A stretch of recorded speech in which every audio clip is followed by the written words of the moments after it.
Good evening, ladies and gentlemen. Let us now hear from our guests. On my right is Dr. Tommie, the gold medalist in 1968 in the 200 meters. And on my left is Dr. John Carlos, the bronze medalist in 200 meters in 1968. I want to begin with you, Dr. Carlos.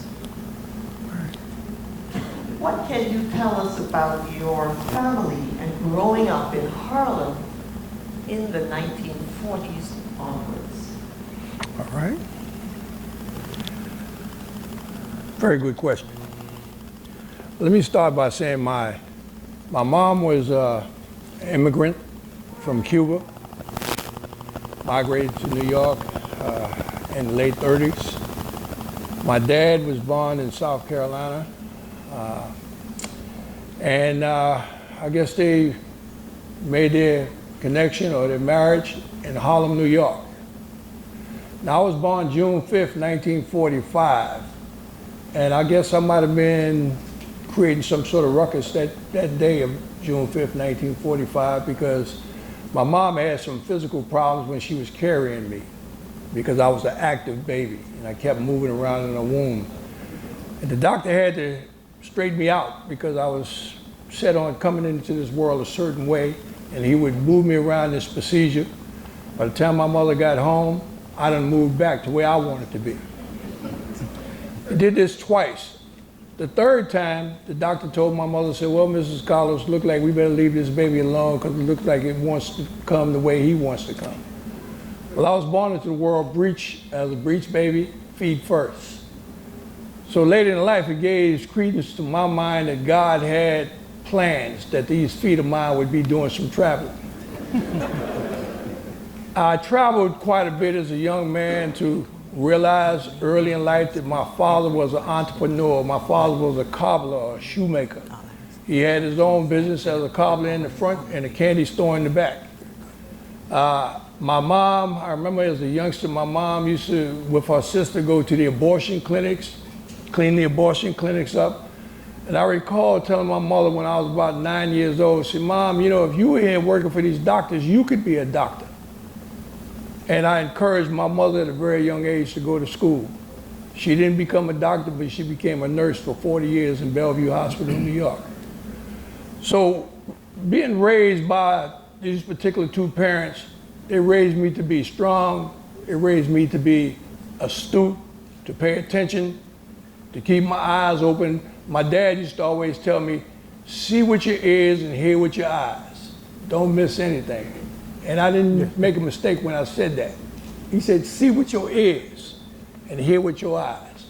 And pretty much that's what I did all my life in terms of looking around to see what was going on in Harlem, New York, to see the differences in the various cultures, the ethnicities, to see blacks and Hispanics and Cubans and Jamaicans and all come together, to see the white flight for white folks to leave Harlem overnight, to see how black people were treated by law enforcement opposed to how whites were treated.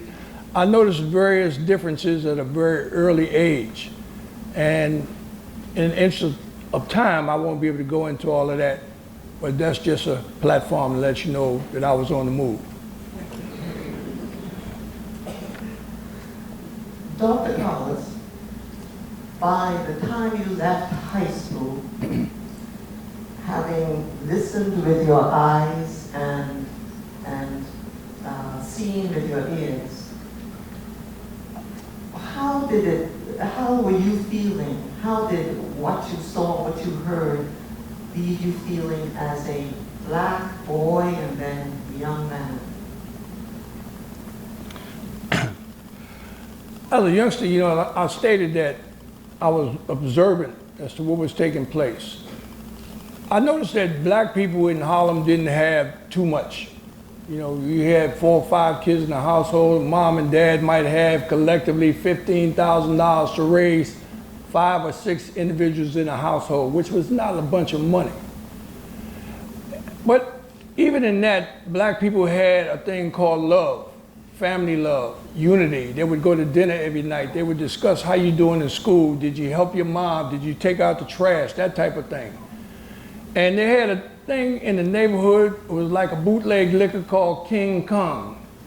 This King Kong was, in modern day, if I was trying to equate it with something in modern day, it was like PCP. They would take this alcohol, and many individuals on the weekends would fly off the roof to their death. Overnight, King Kong dissipated and left. But in the place of King Kong, something that was so divisive and so destructive, that it's even apparent today as to how destructive it was 60, 70 years ago. And that was a thing called heroin, or mud, or smack. How did it infiltrate my community? You know, when you sit back and you think about a black man supposed to be the captain of the ship, or the father, or the leader of the family, and he wants to go out and be the best husband that he could be, the best dad that he could be. But he goes and he seeks a job, and there's no job. Or if there was a job, the pay was less than standard. Then every day this man goes out and his wife is looking at him like, what kind of man are you, because you can't be the breadwinner for your family. He started to become depleted within himself. So now when he goes to wash his face and brush his teeth and so forth in the morning, he sees the reflection of himself in the mirror. And then he realized that I don't like the person in the mirror. How does one not like himself? These are things that I was concerned about and curious about.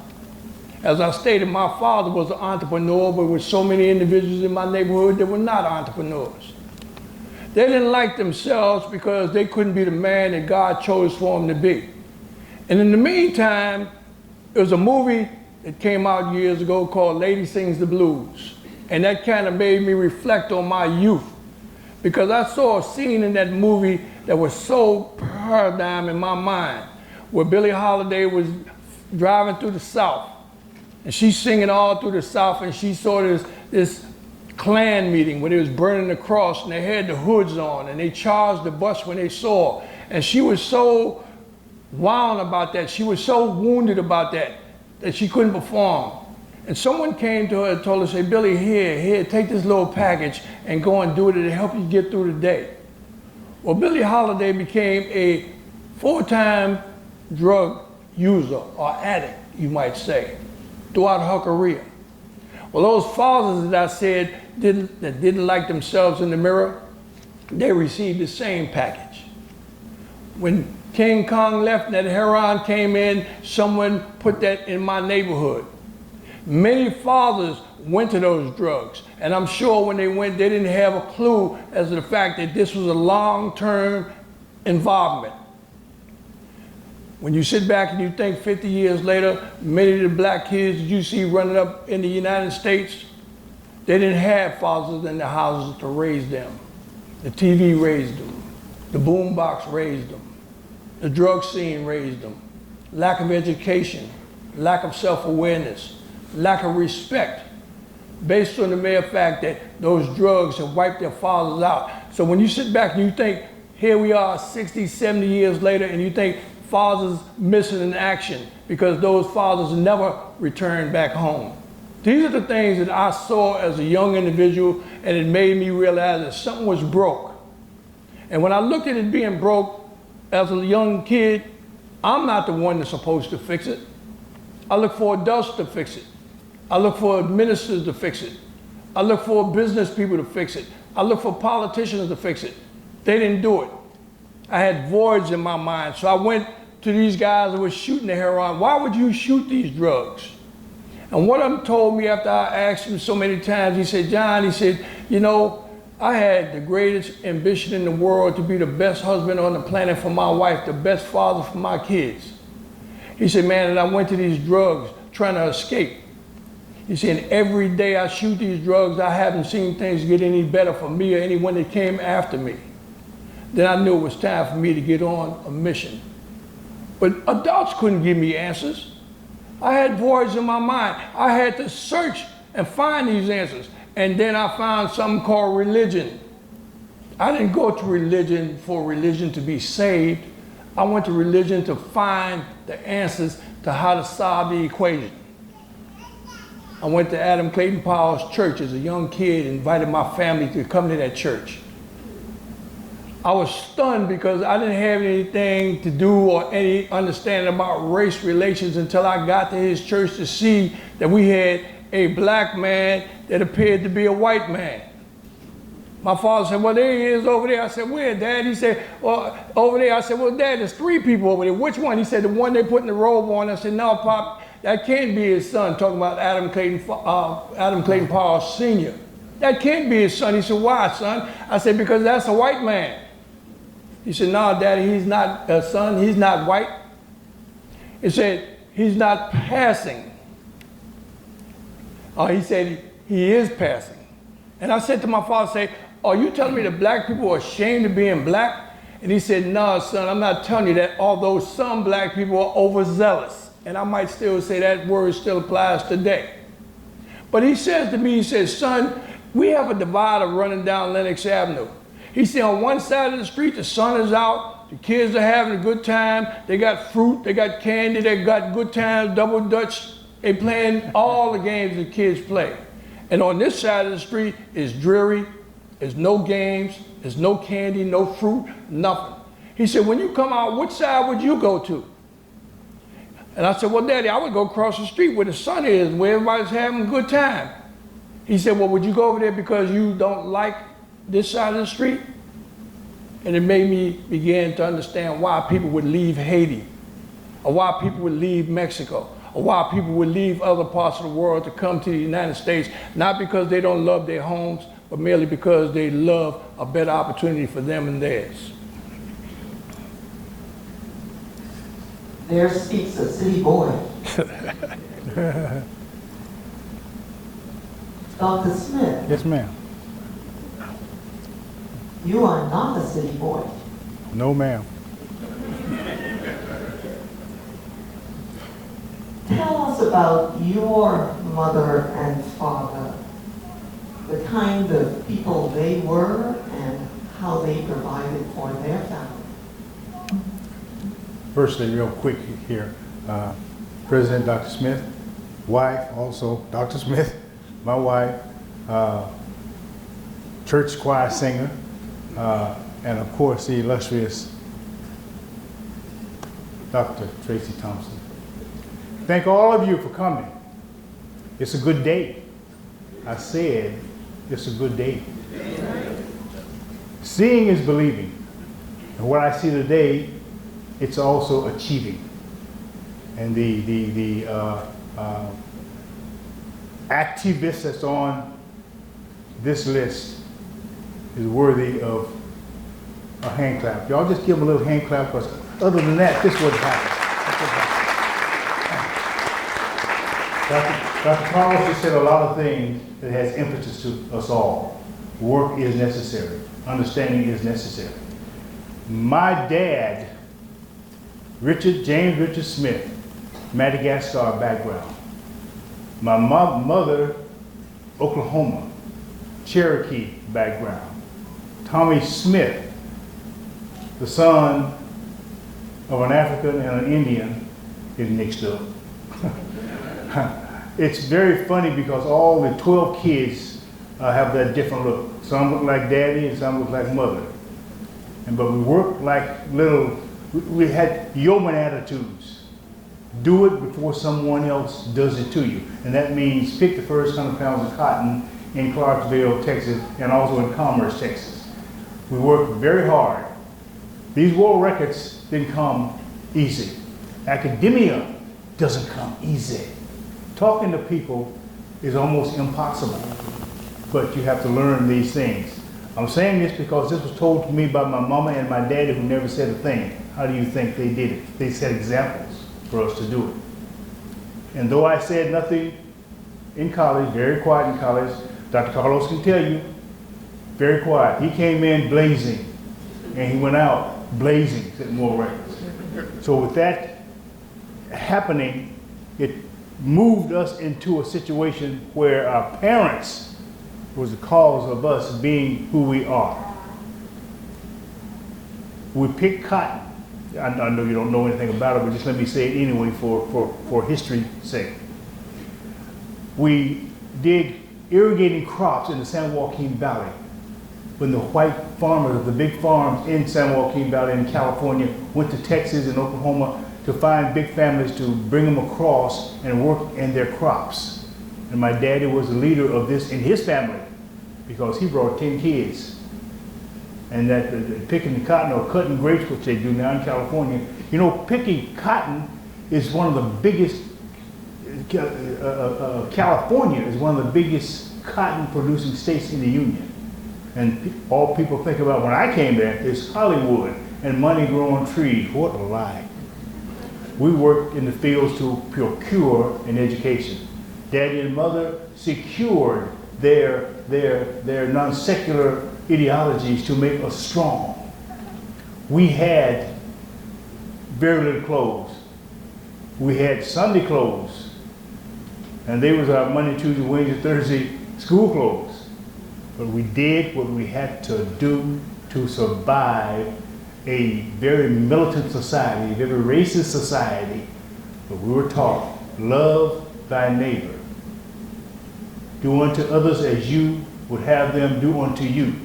Faith, Hebrew 11:1, the substance of things hoped for, the evidence of things not seen, but without work, faith is dead. This is how mother and daddy brought us up.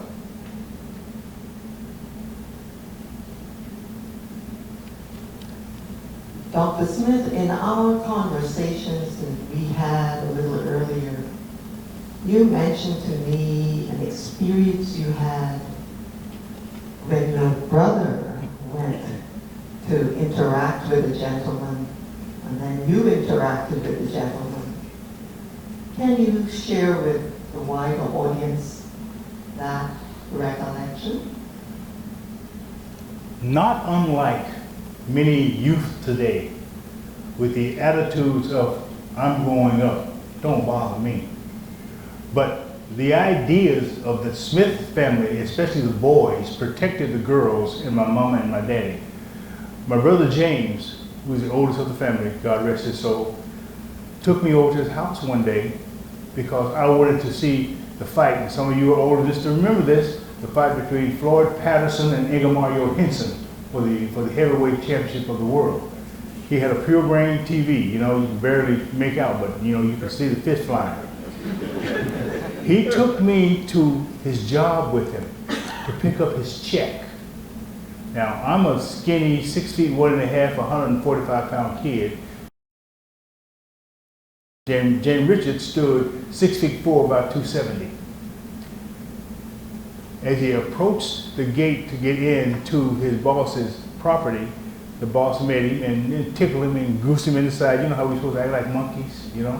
That's what they thought. And I'm sitting there fuming. I was red, got red hair, red lips, red ears, everything. Looked like my mama. And he got out of the car and his old truck, left it running because it wouldn't start.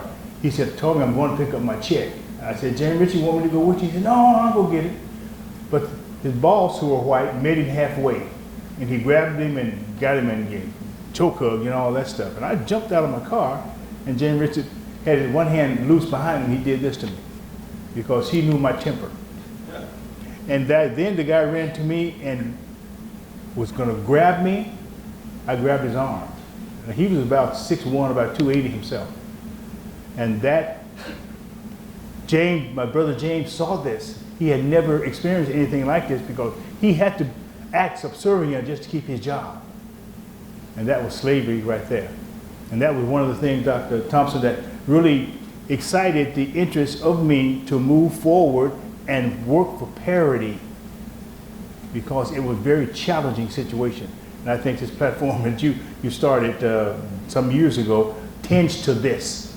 And I think this is one of the first that you have people like John Carlos and Tommie Smith who started in those days to move where we move now because stopping is not an option.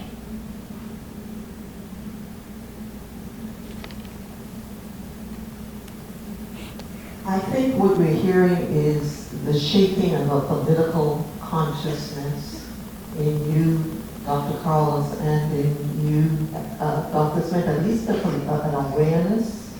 And Dr. Carlos, I want to pick up on that and ask you, when and how did politics and athletics come together for you? When did athletics and politics come together? I guess politics came together in my household when I wanted to be a boxer. My mother told me no, I couldn't be a boxer because I was her baby boy and she didn't want to break up my face. But actually, when did athletics and my political views come together? When I saw the strife that people of color was having in the United States, when I saw the civil rights activities taking place on the TV, and when I did find my niche in athletics, I found my niche through the New York City Police Department. Because as a young kid, you know, everybody's looking for a hero. And I found one white guy on TV that played that role as a hero. And I think he played that role for many young blacks at that particular time. And that was a guy named Robin Hood. Why did I like Robin Hood? I like Robin Hood because Robin Hood didn't have fear of the most powerful people.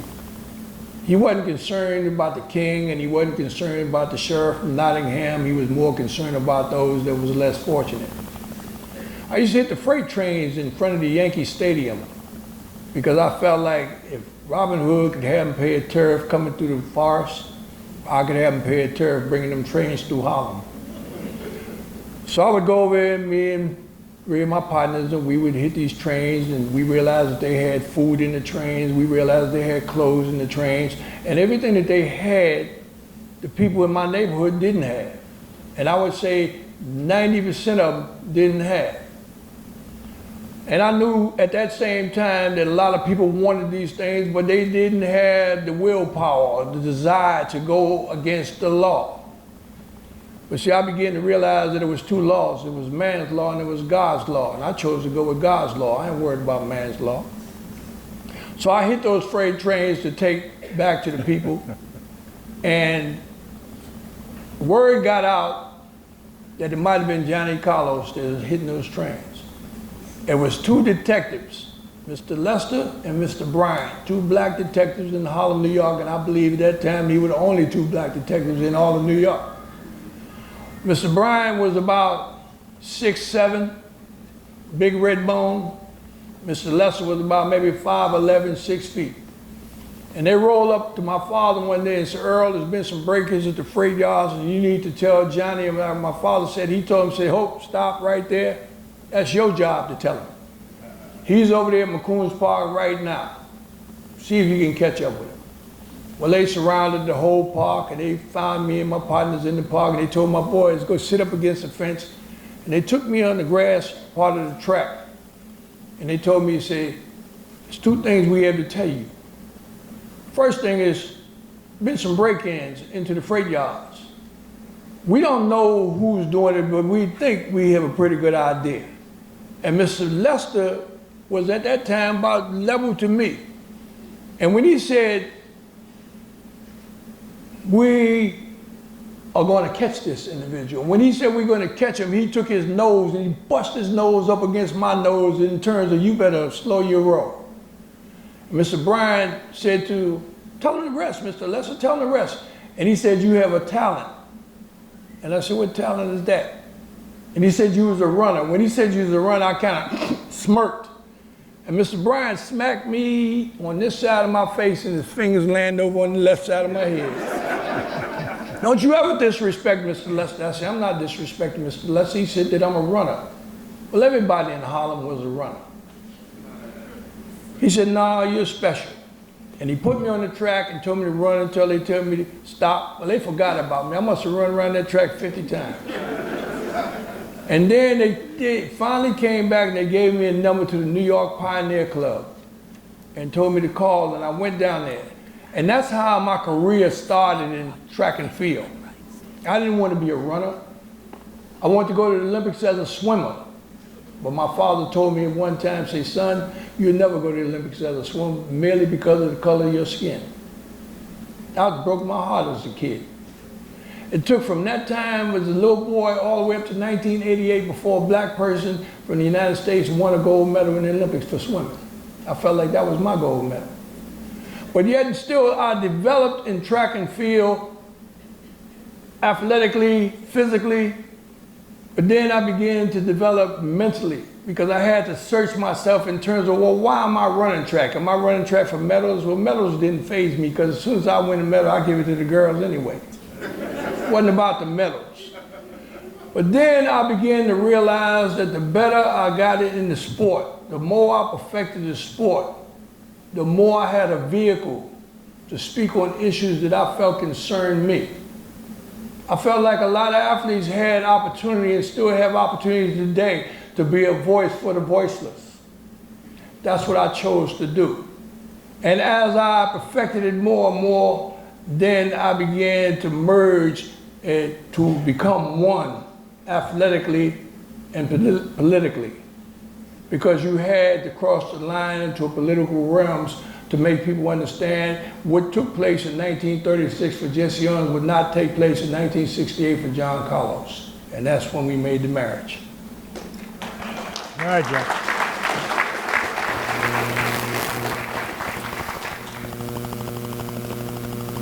Dr. Smith, as early as your sophomore year in college, you were already breaking world records. Am I right? Yes, you're right. So, from an early age and stage, you had a national and world platform. And so, for you, politics and athletics coming together, what can you tell us about the Olympic Project for Human Rights that you became a part of during your college years? What was that and how did it affect your life? I gave a talk just the other day at Ohio State University, and I called it In Retrospect, Forward, meaning childhood and forward. I'll start forward here. I won't go back so far in life and tell some things that I should have told earlier, but I forgot. After you're 10, some things just, you just kind of forget. You know what I mean? Yeah. Very quickly. The Olympic Project for Human Rights was the brainchild of Harry Edwards then, Dr. Harry Edwards now. Served as a professor at the University of California, Berkeley for many years. He left San Jose State with a straight A average, went to Howard, got his doctorate, came back to San Jose. I was a senior by that time, my 5th year senior, by the way. And he had a class called the Sociology of Sport, and I took the class. Then he started a program called OPHR. I would not go to any meetings. I did not go to college to go to a meeting about social issues. I went to college to get an education so I wouldn't have to return to the fields of Central California and pick cotton and chop cotton, cut grapes, feed the hogs, and do. Though that was my pride when I was with my daddy, but even my daddy told me, he said, boy, I don't want you out here when you get my age. I said, yes, sir. And I didn't return, but I went back to visit him.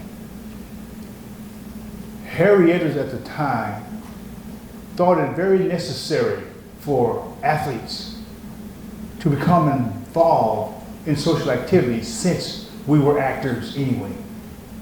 And that's what we are, actors, athletes. We have to work hard to do what we do. And we perform in an arena and we're watched and we are applauded, just like the other evening for the championship. You got applause. And it helped these guys out and made them feel like they belonged to something. Harry said, Smith, Harry stands 6'8", about 270. I think John is about his size. He said, I want you to come to a meeting. I wouldn't go. Because Harry was too big, he was too mean. I knew he had something big, he was very smart, so I was a C student. And I smiled a lot, so that's how I got to C. I would have gotten a D or lower. Y'all know what I'm talking about. You just, smile and shuffle sometimes just to get that position, the only spot on the team or in the company, but you got one. He said, I said, no, I do. Another person, Alpheus Fenderson, you know the name, the great Lee Evans, came to my dorm. He said, Smith, I want you to come go to meet with me. Harry, you got to meet with me. And I said, okay. Now I'm a world record holder now, big time. I think I held 6 at the time, or 7 or 8, one of those numbers. And I learned something that I never heard before. A black man talking about the importance of young black men banding together to make a social change. What do you want to say that for? I remember my dad out in the field, my mama out in the field, pulling that cotton sack down the cotton row with my younger brother on the sack. There were 12 of us now. And I thought it was a good idea. And I had a sociology class. I didn't talk very much in college. In the sociology class, my sociologist was named Dr. Bruce Ogilvie. He pulled me into his office one day and asked me, he said, why don't you talk? I said, I don't have nothing to say. And we were dealing with the Plato and the allegory of the cave. And I knew what the man was talking about because I didn't read the lecture. I felt the feeling of seeing something and putting it in my own words and smiling about it on the inside. I said, well, I can do this on the outside.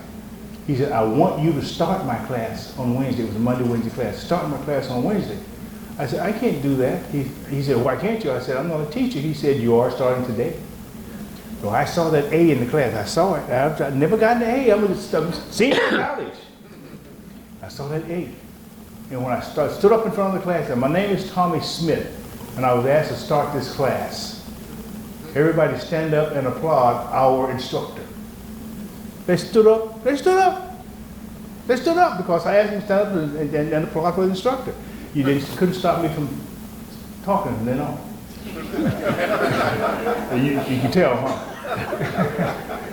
So when Dr. Harry Edwards asked me to become a part of the Olympic Project Human Rights Platform, and we had to sit down, there was only 4 of us. John hadn't gotten there yet. John was still in East Texas State, fighting down there. Commerce. Oh, I mean, Commerce. How can I forget that? I picked cotton in Commerce. Right. Y'all don't know what we're talking about. Me and John go through a lot of this stuff. And he said, you can do it. I got involved. Then I began to read books. I began to understand slavery. I began to do things I didn't do in the cotton fields in Texas. We wasn't allowed to read. Daddy couldn't. My mother had a maybe 11th grade education. There was 12 kids. But Daddy worked sometime, I guess, he had some time to work. So we moved proactively forward this way. This is a broken story, folks, but read between the lines. Education is not given. You have to achieve it. Programs are not successful. You have to review the impossible and make them possible. Your money in your pocket ain't enough. I know that. I know that. But what you gonna do about it? These are the things that we did on the Olympic Project for Human Rights with all the athletes, plus going across the country talking to all the other Olympic hopefuls and told them our platform. Colin Kaepernick, you've heard the story. Police brutality and so forth. The Olympic Project for Human Rights had decisive needs. We itemized it. If things doesn't better in a few months, we're not going to participate in Olympic Games, and this is what they are. 1, South Africa, Rhodesia, apartheid. They should not compete because that's racist tendencies. Number 2, the taking away of Muhammad Ali's title. Number 3, more openings for black athletes on campus in housing, and it went down. There were 10. And of course the USOC didn't want to hear it because we belong to them. They belong to the IOC. And even back then there was IAAF. I mean, there's a lot of things that Olympic Project for Human Rights had to fight just to stay alive. And still, with that fighting, with that putting out, with that hustle in the classroom, but the hustle on the track, with that hiding behind our house doors to keep people from shooting us because we were threatened more than once about our lives. Shut up or you will die. One person told Lee Evans, the 400-meter world record holder, told him that by 1 o'clock the next day, he would be shot. And if you watch any of the Olympic coverage, you would have understood what he was saying, because he said it very fluently as he cried when he said it. This is the type of thing we went through. Our wives suffered immensely. When you have a son or two sons, a son and a daughter, and you have no food in the house, you go out and start your car and you remember, I don't have one. Things happen and you can't do anything about it. But what did we do? We did what this program that's just started is going to do. I ain't here for no shape, form, or fashion, need no eyesight show in this unfamiliar world, sitting here telling you things that I didn't do or don't believe in. That ain't Tommie Smith. When you walk out, I better stop preaching. I'll be in Genesis and Exodus and then go to Matthew, and I might even go to Revelation. You know, Do your thing, Tommie. Do your thing. Thank you very much, Lo. Do your thing, man. You know, so I better back off and end it with the Olympic Project for Human Rights was the saving grace of athletic pride from then until now. But it didn't just stick with the U.S. athletes or civil. We couldn't go to Mexico and start talking about civil. It had to be what? Human. The Olympic Project for Human Rights. There are more people around the world appreciate the victory stand than our own country, because our own country knows its civil deficiencies, and we have them in government, but they're not adhered to. And Lord, I don't know what's going to happen now. Something about to happen. One of the strongest forces of athletic strength. Why? First time in the history of any sport, the black athletes band together and changed the covenant of ideology in the black athlete.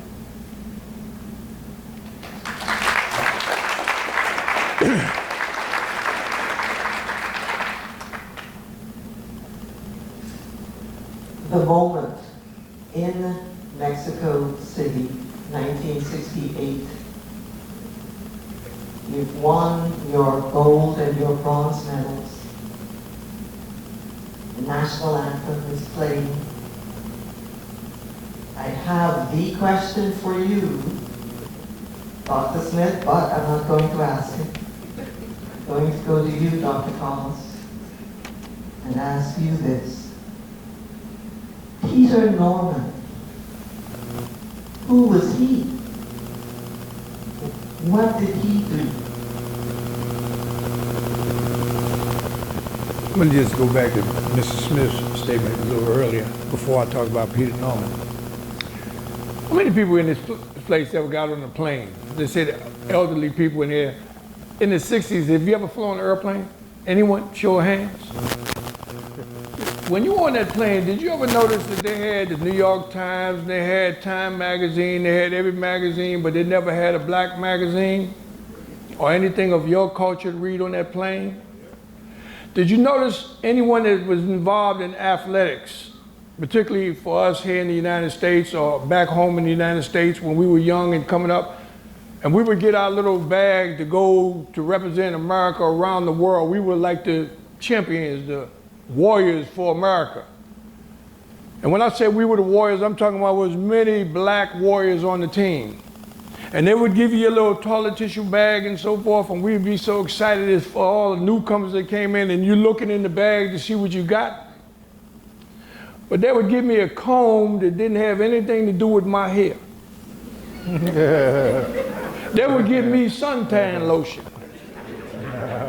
They gave me everything that was involved on the other side of town rather than have something that was related to me, something that I could use. We felt the same way about what was taking place in the airport. So it was many issues that created the Olympic Project for Human Rights. We took all of this into account. Don't think that this was just a fly-by-night, someone had a vision or dream that night. This is something that we felt, and based on feeling, there was vigorous research. to find out. We found out that these things was going on way back to Jack Johnson, way over to Paul Robeson. And we noticed at that time that we didn't have a collective body in terms of saying, let's unify ourselves, let's unite ourselves, let's come together as one to make a statement. This was our opportunity to revolutionize the world and let them know that we have arrived, and not just merely arrived athletically, we've arrived mentally and spiritually. Now I can go to your question. And the question was? He's 70, 10. And the question was, not about the salute itself, but about the third man on the podium. Peter Norman. Peter Norman, because when he was speaking earlier, you said you wanted to say something about him. Oh, that's my man. That's your man. That's my man. Let me tell you something about Peter Norman. He is a white guy that was blessed by God, the same as Dr. Smith and I, and many great athletes in the world. I had the opportunity to see Peter way back in 1969, I think it was. I went to Australia, and here's a guy over there that had a gift. I got off the plane. I didn't know no one in Australia. They went around and asked everyone, "Are you John Carlos?" "No, sir." "Are you John Carlos?" "No, sir." I had a jumpsuit and I'm standing leaning up against a pole, and they came to me finally and said, "Are you John Carlos?" I said, "Well, no one else is in the airport. I guess I'll take that."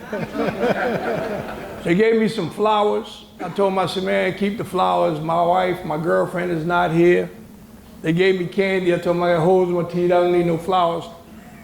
I said, "But I'm here looking to educate all of your runners." They said, "Well, we had Henry Carr come over. We had this guy come." I said, "They were the runners. I'm the teacher. I'm here to give a lesson." And it was this guy that ran rather well. I caught him out the corner of my eye. We didn't have no correspondence with one another, and I didn't see this guy again until later.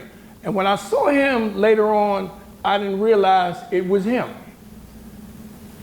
I'm running my race, and as Tommie stated, you know, I'm a flamboyant type guy out there. I'm not one to keep my mouth shut. I'm gonna talk smack and I'm gonna do my job. And we were running the heat, and I ran my heat, and I won my heat rather easily. And I looked out the corner of my eye, and I saw this guy right there with me. And I looked at him and I told him, "You ain't nothing." That's right, he just... And as I turned to walk away, out the corner of my eye again, I seen him way back. "You ain't nothing." And I said, "No, he didn't." I said, "I know ain't no white boy over to wave me down like that." But then I began to watch Peter as an athlete and realized that this young man had talent. And not only was he blessed by God to have the talent, God blessed him to know how much talent he had. And I think he had the same concept I had in terms of the better I run, the better I could be a spokesman for the people. Mm-hmm. Because Peter Norman, through conversation, became very apparent to me that Peter Norman was like John Brown.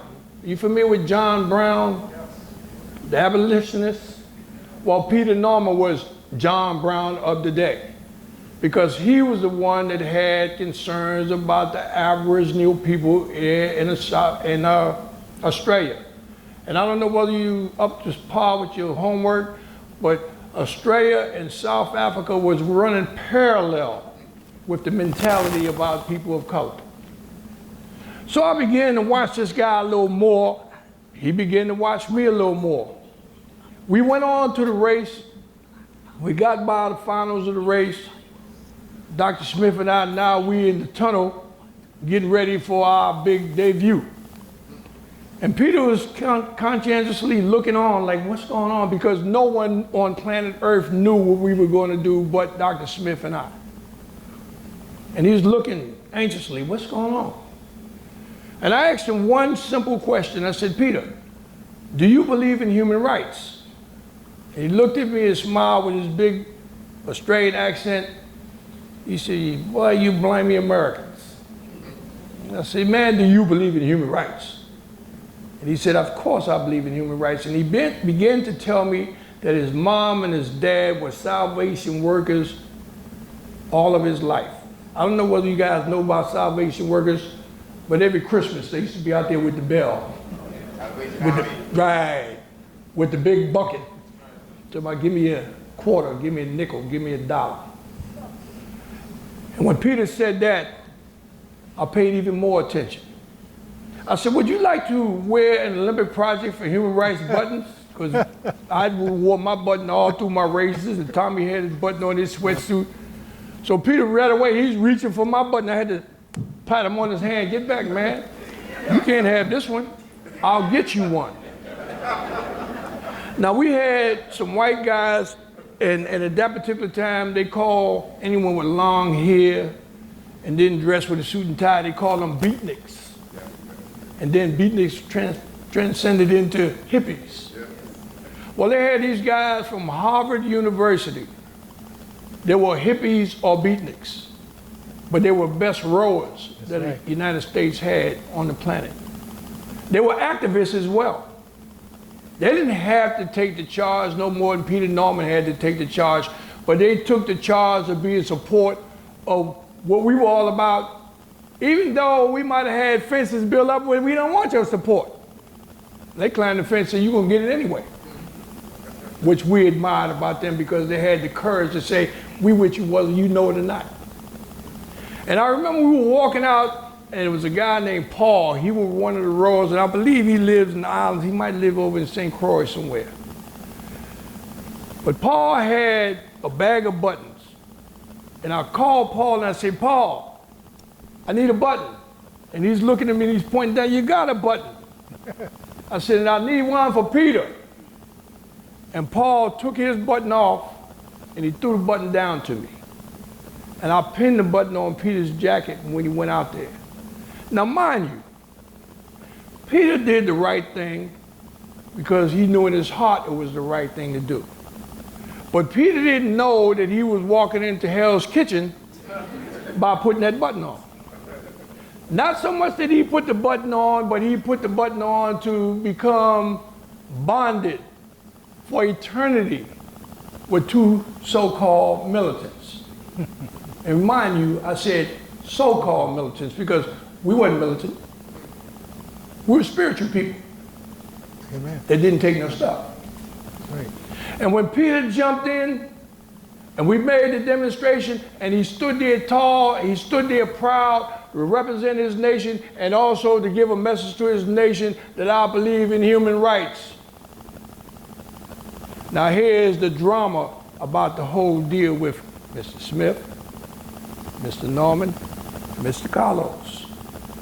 We went in like the sun was shining. We went to Mexico City shining bright. When we left Mexico City, it was storming, thunder, lightning, chaos, and panic. When I say panic, I'm talking about panic like someone coming in this auditorium and start capping off and everybody trying to get through the door at the same time. That's how people started running away from us. People that was on our team say, man, I like you, and I know about we grew up together, but man, I don't know about what you did. I got to get away from you. Yep. The Australian team, the whole Australian team backed away from Peter Norman. Those that liked him, admired him, cherished him, loved him, his coaches, his peers, had a divide, walked away from it.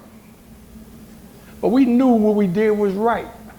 We knew, Tommie and I, that we was going into a storm. I don't think Peter knew.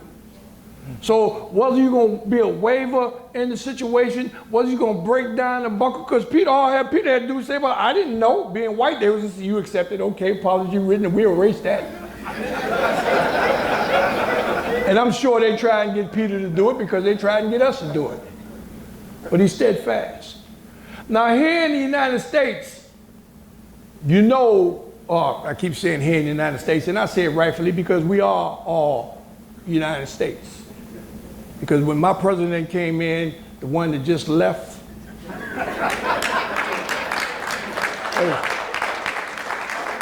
as much as my family and I cried when he was elected as a president, I saw all the Bohemians on this island crying the same along with me. So he was your president as well, and you exemplified that. But getting back to Mr. Norman and Mrs. Smith, when we came home from the games, we thought that the volcanoes was going off while we was in Mexico. We knew that something had changed. Eternally it changed. And when we got back to America, the reign of terror came down on Mrs. Smith. The reign of terror came down on John Carlos.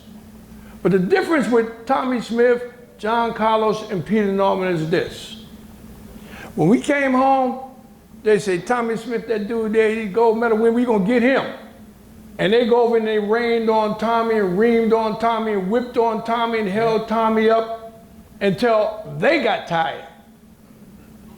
They said, man, we just beat this dude up too bad. We got to leave him alone. Let's go find the other guy. And then they looked up John Carlos and they applied the same thing to me. They whipped me. They broke up all of our families. Ridiculed our kids in school.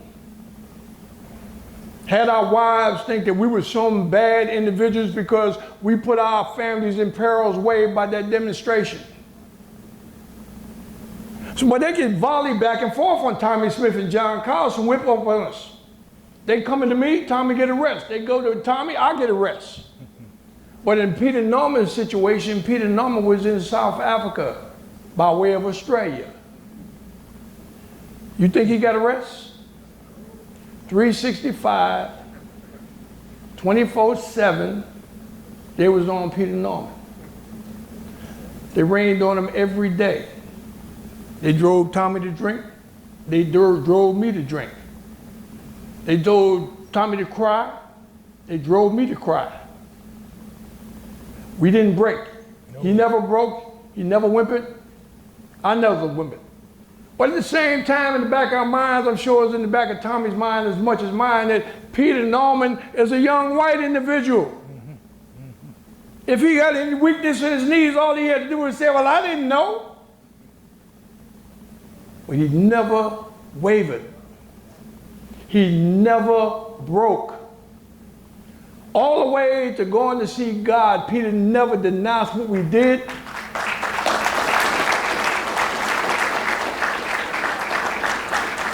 He never said a negative thing about either one of us, and as much as Tommie Smith or Dr. Smith go out and try and give the word of encouragement to people, not just black people, but to people in this society, as much as I give it, it's the same darn thing that Peter Norman did, not only in Australia, but around the world. And merely because Peter Norman stood there, he didn't put his fist to the sky, but I guess he applauded it by putting a button on. Australia had the Olympic Games in 2000. Peter Norman was the greatest sprinter in the history of that nation. And still active. Correction, Mrs. Smith said, and he still is the greatest because no one surpassed what he's done. But yet and still, when they had those games in Australia, they would not even invite that man to the Olympic Games in Australia. They would never invite him on the field and let him be acknowledged by the fans. When we had the games, we had to go, the United States delegation had to go get Peter and make Peter understand, say, man, if they don't love you, we want you to know we love you. You got your wife? Come on, we got a room for you. We're going to put you up in a hotel. We're going to see that you eat. We're going to see that you're there. Why? Because he was us, as much as John Brown was. So it's not about color. It's about right versus wrong, good versus bad. And that's what I say on this earth. And long after I leave this earth, I would say that Peter Norman was a good man and is a good man and will continue to be a good man. And you know, when you sit back and you think about, well, why is it that Peter Norman, when you looked at the pictures for the first 35, 40, 45 years, you saw Tommie Smith, you saw John Carlos, but they cut Peter Norman out of the picture. When they gave interviews for the first 35, 45 years, they didn't even mention Peter Norman in the interviews. When we brought it up, they try and change the subject, talk about something else. And I looked at him and I told him, I said, yeah, you trying to bury Peter Norman like you tried to bury John Brown. See, we got white people in society that do great things, and they love people. They love black people because they know black people are genuine. They know the hell that we go through every day. And they say, man, I will cherish your cause. So they try and erase them out of existence. They don't want you to know about them. You ever talk about Tommie Smith or John Collins, you be damn sure you better go back and talk about Peter Norman as well. If not, don't come up in my face.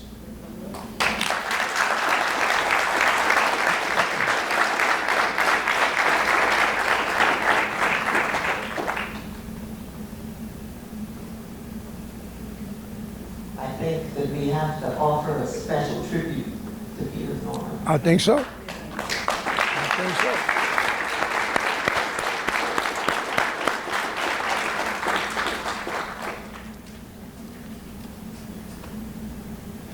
Dr. Smith. I wasn't planning to say this, but I will, as a way of introducing the question. In the 1970s, I was not yet a teenager, but I remember my older sister, she doesn't remember it, she had the poster of Dr. Carlos, Dr. Smith, and Peter Norman. I grew up on the image of two men with fists raised. And because of my social background, I read that those raised fists in a certain way. But I want you to tell us what was the meaning of the raised fist, rather than putting our interpretations on the fist. What did you, Tommie Smith, mean when you raised your fist? What was the salute? Dr. Carlos, you filled in a lot of the spaces that was missed up until then. And I thank you for filling that in because it was very necessary for people to see that our fighting was not in vain, and we didn't fight because we were mad. We fight because the battle must be won. That one was won, but that was W-O-N. But what is your O-N-E? You have a platform. What you gonna do with it? Now, very quickly, I talked about earlier the retrospect, young age, then forward, middle age, and I'm speaking of athletics now, competition. Now I'm putting an ending on it with the victory stand. The representation of that, I know, is mightiful. We did not know then. We were chosen by the Almighty to do a job.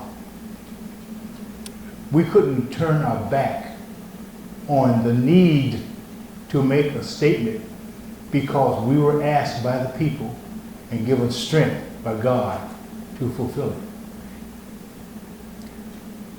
The athletes met, the last meeting the black athletes met to talk about the proposed boycott, I believe was in Mile High City, Denver, Colorado.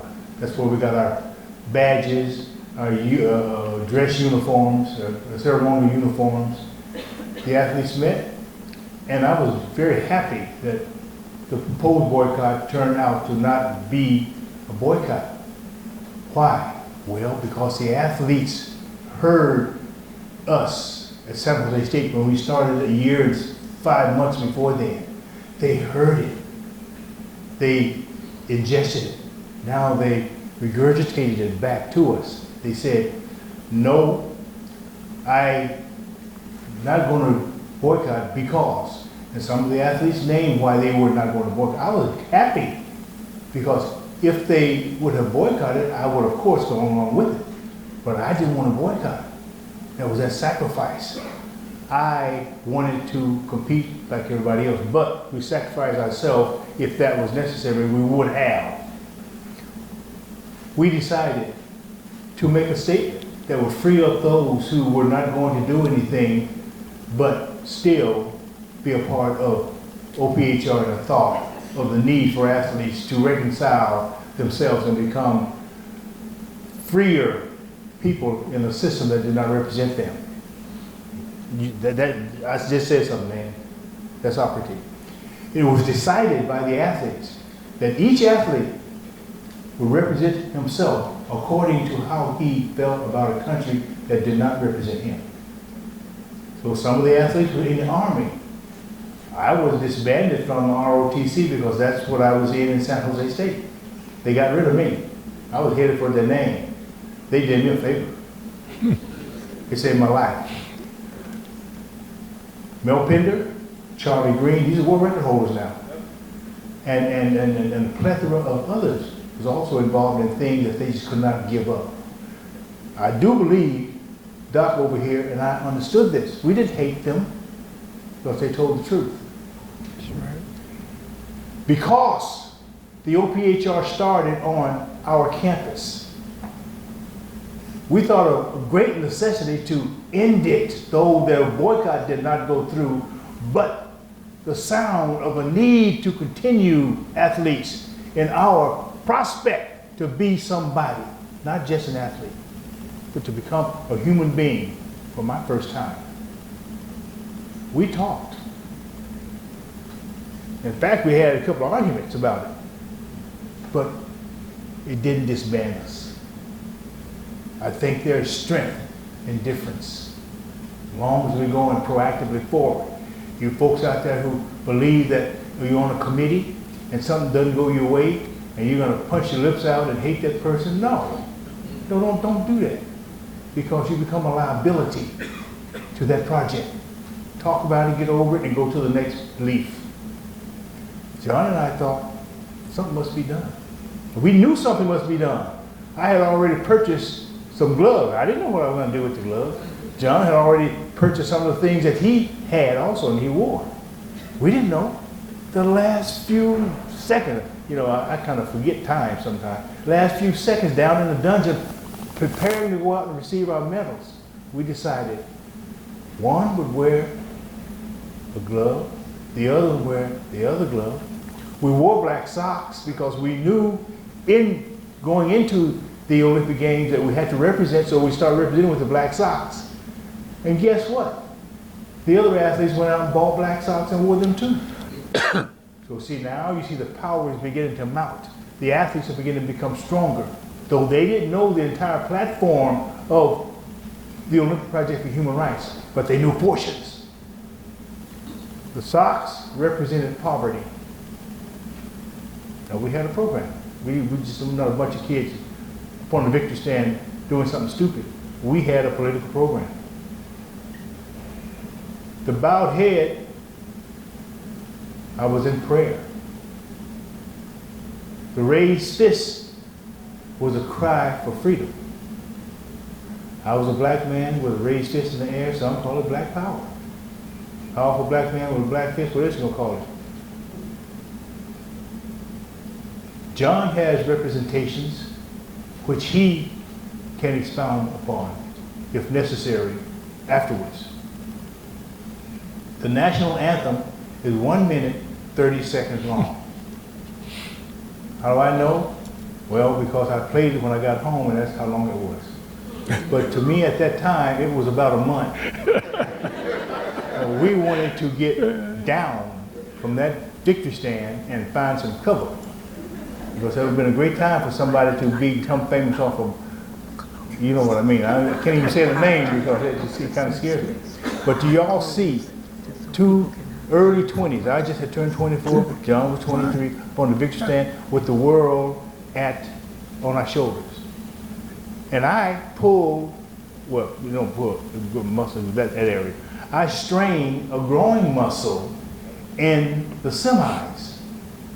So I ran with a strained muscle pull, and I had no option not to get on that stand. So Tommie Smith could do what we had decided to do. And the world remembered what we did. And now you're hearing some of the story. Oh, there's other stories we got, and I don't think that this is it. There's other stories we have while on campus, while working out in South Lake Tahoe, preparing for the games. There's many. I think you've heard some tonight that some of you didn't know. And if you want to hear more, John, you got a new car, huh? No, buy your book and buy my book. That's how they hear more. Okay, forget about the cars, you know. Yeah, that's right. My book is Silent Gesture by University, by whom? Oh, University Press. Oh, Temple University. See, I told you all that. Temple University Press. And it can be found on Amazon.com and all that. It's called Silent Gesture. John has two. One called WHY, and the other is called, with his agent, The John Carlos story. The John Carlos story. Okay? We ain't dummy. We might sound kind of weird sometimes and look very funny, but we like the idea of success, like the idea of freedom, like the idea of having because we deserve, because we're human. That's why the Olympic Project for Human Rights.